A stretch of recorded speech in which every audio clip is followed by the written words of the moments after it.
जय माता दी दोस्तों, तपोभूमि क्लासेस पर मैं अवधेश भदौरिया आप सभी का स्वागत करता हूं। मध्य प्रदेश सरकार ने हाल ही में मध्य प्रदेश जेल प्रहरी की वैकेंसी निकाली है और अभी अभी उसकी रूल बुक भी आ गई है। इस लेक्चर में मैं आपको पूरी रूल बुक डिस्कस करूंगा कि कब से आपके एग्जाम फॉर्म भरना स्टार्ट होंगे, कब तक भरे जाएंगे, कब से परीक्षा होगी, कितनी फीस लगनी है, किन किन लोगों के लिए क्या क्या आरक्षण की व्यवस्था है, ठीक है। और इसमें जो शारीरिक मापदंड है और लिखित परीक्षा है, इन सारी चीजों का डिस्कशन मैं इस लेक्चर में करूंगा। उसके पहले मैं आपको बता दूं कि पिछले 4 साल से मैं लगातार व्यापम एग्जाम्स के लिए पढ़ा रहा हूं और व्यापम एग्जाम स्पेशलिस्ट हूं। अगर आप इस परीक्षा की तैयारी कर रहे हैं तो हमारे चैनल को सब्सक्राइब कर लें और बेल नोटिफिकेशन ऑन कर दें। साथ ही साथ गूगल प्ले स्टोर से हमारा एंड्रॉयड ऐप डाउनलोड कर लें, तपोभूमि क्लासेस नाम से है, जहां पर आपको इस परीक्षा के लिए डेली के क्विज मिलेंगे, इंग्लिश का, गणित का, जीके का, इन सारी चीजों के आपको डेली 10-10 क्वेश्चन के क्विज मिलेंगे और वहां पर आप अपनी रैंक वगैरह देख के बहुत अच्छे से तैयारी भी कर सकते हैं। साथ ही साथ मैं भी आपको इस परीक्षा की बिल्कुल फ्री तैयारी भी कराऊंगा।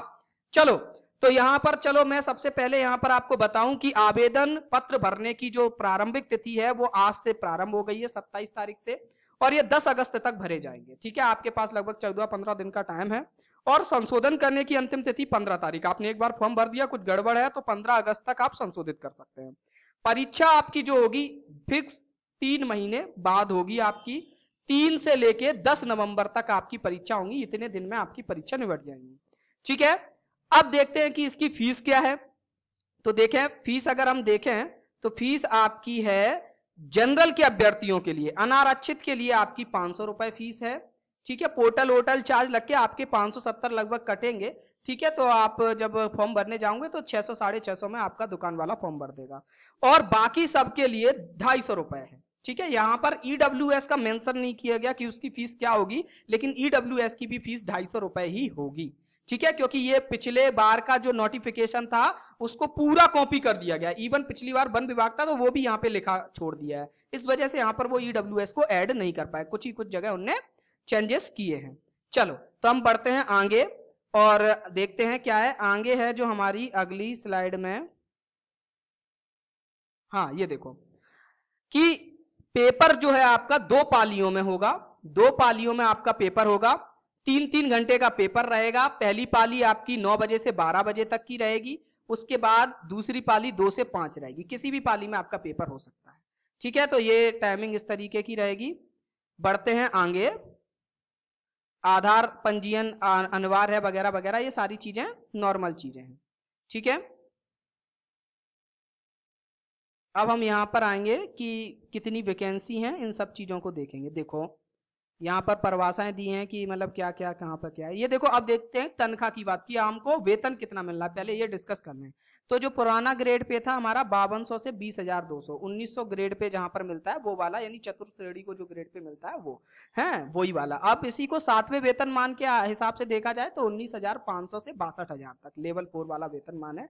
यानी कि अगर जब आप शुरुआत करते हैं तो आपको तकरीबन 21,000 से आपकी या 22,000 से शुरुआत होती है। लेकिन अभी जो पिछली सरकार ने एक नया रूल लेके आए थे कि डायरेक्ट किसी को भी गवर्नमेंट जॉब नहीं दे देंगे। वो क्या है, पहले मतलब उनको इस स्टाइपेंड के बेस पर रखेंगे।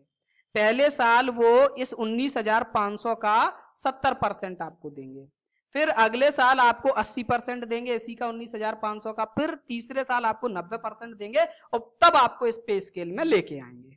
ठीक है, तो ये इस तरीके से आपको 3 साल तक इस तरीके से वेतन मिलने वाला है। और जब आप परमानेंट हो जाएंगे, आपकी परीक्षा अवधि खत्म हो जाएगी, तब आपको ये वाला वेतनमान मिलने लगेगा। अभी वर्तमान में क्या था कि यही वाला वेतनमान मिलता था परीक्षा अवधि में भी। ठीक है, अब हम आते हैं आरक्षण तालिका, यानी कुल कितने पद हैं। तो देखिए, 2 तरीके से पद निकले हैं, एक तो बिल्कुल फ्रेश पद हैं, नए पद हैं, 282 पद हैं। टोटल पद कितने हैं, 282 हैं। यहां पर मैं आपको डिस्कस कर दूं किन किन लोगों के लिए कितने कितने पद हैं। ठीक है, तो अनारक्षित यानी कि जिस कैटेगरी में कोई भी आ सकता है, ओपन कैटेगरी कह सकते हैं। ठीक है, 105 पद हैं। इन 105 पदों का भी विभाजन हुआ है। ओपन कैटेगरी में 33 पद हैं। ठीक है, अभी मैं बताऊंगा ओपन कैटेगरी में कौन कौन आता है। महिलाओं के लिए यहाँ पर 14 पद है। ठीक है, अब इसी में होमगार्ड वालों के लिए भी स्पेशल पोस्ट निकली है। होमगार्ड की जो जॉब करते हैं उनके लिए ओपन पद 11 है, महिलाओं के 5 पद हैं। भूतपूर्व सैनिकों के लिए आरक्षण है, 7 पद हैं और महिलाओं के लिए 3 पद हैं। ये जनरल कैटेगरी में है। जनरल कैटेगरी में महिलाओं के लिए 14 पद हैं, ऐसा मान के चलिए। होमगार्ड वालों के लिए 11 और महिलाओं के लिए 5 और भूतपूर्व सैनिकों में महिलाओं के लिए 3 और ओपन में 7। अब देखो ओपन क्या होता है। ओपन ये होता है, ये जो 33 जगह हैं इन जगहों पर कोई भी आ सकता है। कोई ओबीसी का कैंडिडेट भी है, अगर उसके ज्यादा नंबर आते हैं तो वो भी यहाँ पर ओपन जगह में आ सकता है।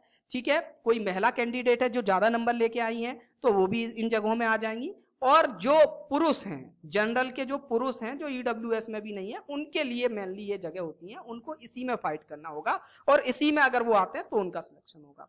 अब देखते हैं ईडब्ल्यूएस यानी कि जनरल कैटेगरी में जो आर्थिक रूप से पिछड़े लोग हैं उनके लिए ईडब्ल्यूएस जिनके पास सर्टिफिकेट है उनको क्या है, उनके लिए टोटल 11 पोस्ट हैं। ठीक है, 8 ओपन है और 3 महिलाओं के लिए, बाकी होमगार्ड और भूतपूर्व सैनिकों में उनके लिए कोई पोस्ट नहीं है, तो ये 11 है। ईडब्ल्यूएस कैसे बनता है, आपको अगर उसमें परेशानी है तो मैंने एक लेक्चर बना दिया है, ऊपर आई बटन पर आपको लेक्चर वो दिख जाएगा कि वहां पर बताया गया है कि ईडब्ल्यूएस कैसे बनवाया जाता है, क्योंकि मैं खुद भी पटवारी रहा हूं। ठीक है, तो मैंने बहुत अच्छे से एक्सप्लेन किया, वहां से आप देख लीजिएगा। ठीक है, और भी कोई भी दिक्कत होगी ईडब्ल्यूएस के बारे में तो मैं एक सेशन ले लूंगा। अनुसूचित जाति के लिए 45 जगह हैं कुल, और इस तरीके से 18 पुरुष ओपन और 7 महिलाएं, इस तरीके से ये पूरा यहाँ पे दिया गया, आप देख सकते हैं। अनुसूचित जनजाति के लिए भी दिया गया है और ये ओबीसी के लिए भी दिया गया है। 27% जगह ओबीसी के लिए रिजर्व की गई है, तो हो सकता है इस भर्ती को भी कहीं ना कहीं कोर्ट वोट के चक्कर काटने पड़े। तो 76 पोस्ट है टोटल, ओपन 30 है, 12 ऐसे हैं, ऐसे करके। ठीक है, इन ओपन में इन कैटेगरी से कोई भी आ सकता है, चाहे महिला हो, चाहे होमगार्ड हो, चाहे भूतपूर्व सैनिक हो, जिसके भी हाईएस्ट नंबर आएंगे, अगर टॉप 30 में रहेगा तो वो ओपन में चला जाएगा। ठीक है, ये होता है। अब कुछ बैकलॉग की भर्ती भी है। ठीक है, यानी कि जो पिछली भर्ती है, इन भर्तियों में क्या है, संविदा कर्मचारियों के लिए 20% के पद आरक्षित किए गए हैं। तो ये कुल 56 पोस्ट हैं, यहाँ पर अनारक्षित के लिए 21 हैं। ईडब्ल्यूएस के लिए कोई पोस्ट नहीं है, क्योंकि ये पिछली पोस्ट है जो खाली रह गई, तो तब तो ईडब्ल्यूएस था नहीं, तो इसलिए 0 पोस्ट है। अनुसूचित जाति के लिए 9 है, अनुसूचित जनजाति के लिए 11 है, ओबीसी के लिए 15 है। ठीक है, तो इन पर भी इस तरीके से आएंगे। यहाँ पर एक विशेष बात है, पहली बार ऐसा हो रहा है कि संविदा कर्मचारियों को 20% का आरक्षण दिया जा रहा है। संविदा कर्मचारी ऐसा नहीं है कि जेल में ही हो, किसी भी, जैसे नगर पालिका, नगर निगम, कहीं पर भी बहुत सारी जगह संविदा बेस पर लोग बाग नौकरी कर रहे होते हैं। तो अगर आपकी जॉब को संविदा बेस पर 5 साल पूरे हो गए हैं तो आप इस परीक्षा का फॉर्म भरेंगे, आपको इन 56 पोस्टों में आपको 20% का आरक्षण मिलेगा, यानी इन 56 पोस्टों का 20% यानी 11 पोस्ट तकरीबन आप लोगों के लिए, संविदा कर्मचारियों के लिए। आपके पास तथा जो भी विभाग है, संबंधित विभाग, उससे 5 साल का वो प्रमाण पत्र मिलना चाहिए। तो जब आप फॉर्म भरने के बाद सिलेक्ट हो जाओगे तब आपको बाद में प्रमाण पत्र देना होगा। ठीक है, तो उसके बारे में भी डिटेल में यहाँ से लिखा है, तो वहां से आप देख लीजिएगा। अगर फिर भी एक वीडियो की जरूरत होगी तो बताइएगा, मैं बना दूंगा उस पर डिटेल में। अब देखते हैं शारीरिक मापदंड। शारीरिक मापदंड में जो पुरुष अभ्यर्थी है उसकी इतनी हाइट होनी चाहिए 165 सेंटीमीटर, और महिला अभ्यर्थियों की हाइट 158 सेंटीमीटर होनी चाहिए। और पुरुष के लिए सीना फुलाव भी चाहिए, 83 सेंटीमीटर का सीना है, बिना फूले हुए 83 सेंटीमीटर का सीना होना चाहिए। और फुला के, वैसे 5 सेंटीमीटर का फुलाव मांगा जाता है, यहाँ फुलाव के बारे में कुछ भी दिया नहीं गया है। ठीक है, तो इसमें फुलाव की कोई मांग नहीं है। ठीक है, नौकनी, फ्लैट फुट, ये सब कुछ नहीं होना चाहिए, कोई दृष्टि दोष नहीं होना चाहिए, ये सब नॉर्मल चीजें हैं। ठीक है, और इनमें किसी भी प्रकार की कोई छूट नहीं दी जाएगी, आप किसी भी कैटेगरी में बने रहें। अब हम बढ़ते हैं आगे, और ये आरक्षण का दिया है कि 20% इनको, 16% इनको, ओबीसी को 27, आर्थिक रूप से कमजोर को 10%, ये सारी चीजें दी गई हैं। चलिए, हैं, हालांकि देखिए आर्थिक रूप से पिछड़े वर्ग को 10% का आरक्षण जरूर दिया गया है, लेकिन पोस्ट केवल 11 निकली है, पोस्ट केवल 11 निकली है। इसका मतलब है 282 का 10% 28 होता है, तो मिला नहीं है, लेकिन फिर भी जो भी होगा वो सरकार देखेगी कैसा क्या है उनका सिस्टम। ठीक है, मेरा तो काम आपको जानकारी देना। अभी और आगे जाते हैं कि कौन कौन उम्मीदवार है। देखो, अब जो लोग भारत के नागरिक हैं ये आ सकते हैं, कोई भी राज्य का व्यक्ति यहाँ पर फॉर्म भर सकता है। इवन सिक्किम की प्रजा है तो वो भी भर सकती है। अगर कोई ऐसा व्यक्ति है जो स्थायी रूप से बसने के उद्देश्य से पाकिस्तान से भारत आया, वो भी भर सकता है। और नेपाल का या भारत की स्थिति किसी पुर्तगाली, फ्रांसीसी प्रदेश की प्रजा है, भारत में रह रहे हैं, तो वो भी भर सकते हैं। सबके लिए खुले हैं द्वार हमारे यहाँ। ठीक है, तो ऐसा है इसमें। और ये सभी लोग, आप चाहे बाहर के जिले के हैं, ओबीसी में, एससी एसटी, महिला, किसी में भी आते हैं, आपको ओपन कैटेगरी में फाइट करना पड़ेगा। जो 33 पद है ना हमारे, उन 33 पदों में आपको फाइट करना पड़ेगा, और ये वहां बाकी की जानकारी दी है।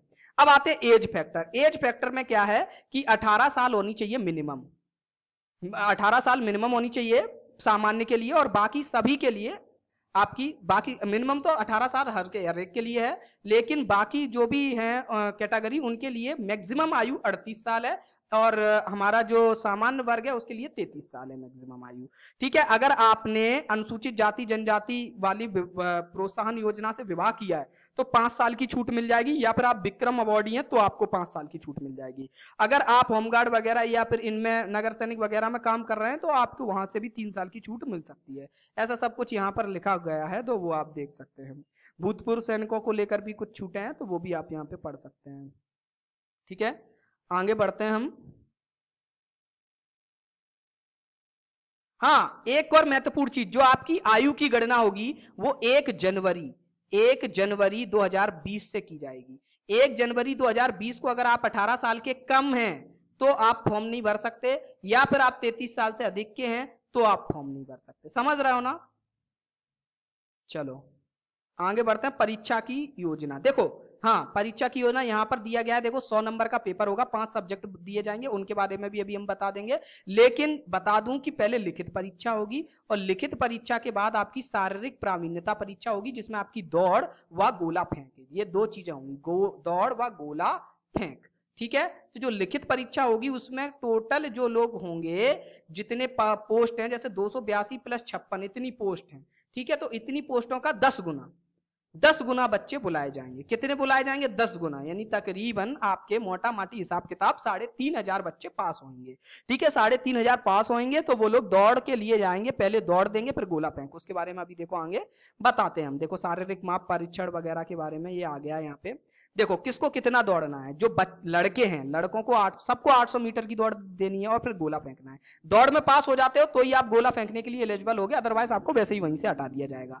तो 800 मीटर की जो दौड़ है उसमें पुरुष लोगों के लिए 2 मिनट 50 सेकंड मेरे हिसाब से सहूलियत दे दी गई है, अच्छा है टाइम, कोई दिक्कत नहीं है। 2 मिनट 50 सेकंड में पुरुषों को दौड़ना है। महिलाओं के लिए 4 मिनट दिए गए हैं, 4 मिनट में दौड़िए, और जो भूतपूर्व सैनिक है उनके लिए 3 मिनट 15 सेकंड की टाइमिंग है। अब देखते हैं गोला फेंक में। पुरुष लोगों को, जो लड़के हैं, उनको 20 फीट का गोला फेंकना है मिनिमम, और गोले का वजन होगा 7.26 किलोग्राम। महिलाओं को 16 फीट का गोला फेंकना है, वो भी 4 किलो का गोला। भूतपूर्व सैनिकों को 15 फीट का गोला फेंकना है, और गोला वही है लड़कों वाला 7.26 किलोग्राम का। ठीक है, तो ये आप इनमें क्वालिफाई हो जाते हैं तो फिर उसके बाद आपका फाइनल मेरिट बनेगी, और उस मेरिट में आप आ जाते हैं तो आपको फाइनली नौकरी मिल जाएगी। ठीक है, अब हम बढ़ते हैं इसके सिलेबस वगैरह के बारे में कि इसका सिलेबस वगैरह क्या है। ठीक है, ये सब नॉर्मल चीजें हैं जो वहां पे दी गई हैं। सिलेबस यहाँ पर आपके 5 सब्जेक्ट आएंगे। नीचे पहुंचते हैं अपन सिलेबस पे। 3 घंटे का पेपर है आपका। कुछ कुछ लोगों को छूट दी जाती है पेपर में। ठीक है, जिनको विकलांगता है उनसे संबंधित उनको छूट दी जाती है 1 घंटे भर की। देखो, और यहाँ पर देखो 1 नंबर दिया जाएगा, एक क्वेश्चन का 1 नंबर दिया जाएगा, और कोई नेगेटिव मार्किंग नहीं है। नेगेटिव मार्किंग नहीं है, खूब तुक्का लगाएंगे आप लोग, कोई दिक्कत नहीं है। ठीक है, लेकिन मेरे पे आप पढ़िए, तुक्का उक्का लगाने की विधि सब भूल जाएंगे। तुक्का नहीं लगाना है, केवल सीखना है, सीखते हुए चलना है। ठीक है, चलो अब हम आते हैं यहाँ पर, समझाते हैं। नीचे कहाँ गया सिलेबस? बड़ा लंबी पीडीएफ है, बहुत कुछ पढ़ा है मैंने, लेकिन ज़्यादा चीज़ें आपके लिए ज़रूरी नहीं है, कुछ लोगों के लिए ज़रूरी है, तो वो कमेंट में पूछ सकते हैं, मैं वहाँ पर उनकी डाउट्स क्लियर कर दूंगा।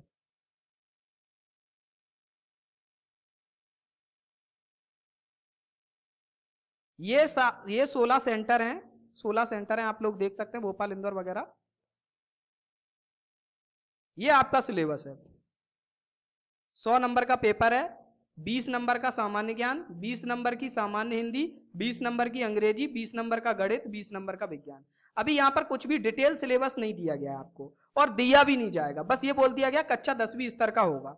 मैंने पिछली बार भी ये पेपर दिया था। ठीक है, उस समय मेरे पहली बार में 88 नंबर आए थे, बाद में नॉर्मलाइज होके 84.2 हो गए थे। इवन 3 सब्जेक्ट में मेरे 20 नंबर आए, 20 आए 3 सब्जेक्ट में। ठीक है, गणित में आए थे आपके, क्या कहते हैं, हिंदी में, अंग्रेजी में और गणित में, इन 3 में 20 में से 20 नंबर आए थे।